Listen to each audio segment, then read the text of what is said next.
You guys often ask me, how do you deal with the emotions of working at the funeral home, and especially when you bury children, or whatever scenario you believe might be the most heartbreaking and sad.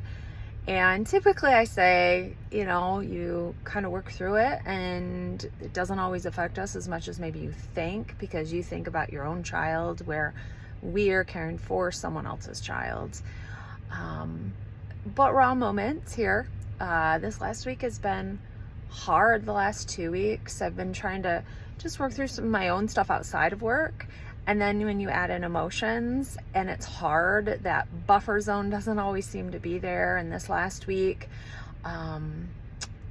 has been a lot. And this last weekend was pretty emotional. And I don't usually get that way. But last week I caught myself just kind of standing back and watching people go through their moments. I had some really great funerals, like beautiful tributes to lives. People saying goodbye to their parents, their spouses, their children. But getting myself caught up in thinking, God, how did you even get out of bed this morning? How did you put your shoes on? How did you get dressed today? How did you drive here? How are you talking to me? How are you standing there talking to all these visitors with such grace and poise and strength? Because I think if I lost my partner, I wouldn't get out of bed. And if I lost my child, I don't know how I would breathe.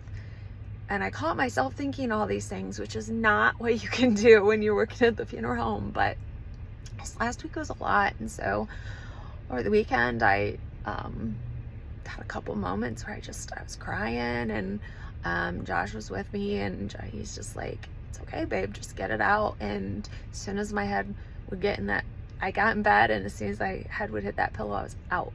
It's like a flight or fight thing where my body just shut down because it didn't want to process anything else I wanted to put in it. So yeah, sometimes we don't handle it, and sometimes we break down, and our bodies protect us by putting us into an exhausted mode so we can sleep and not be thinking about all of it. And that's kind of what happened over this last week with me.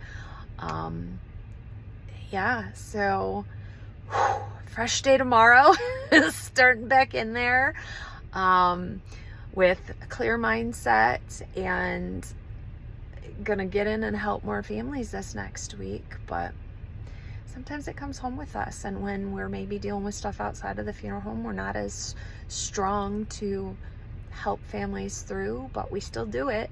We just may break down a little more later. So that's it in a nutshell.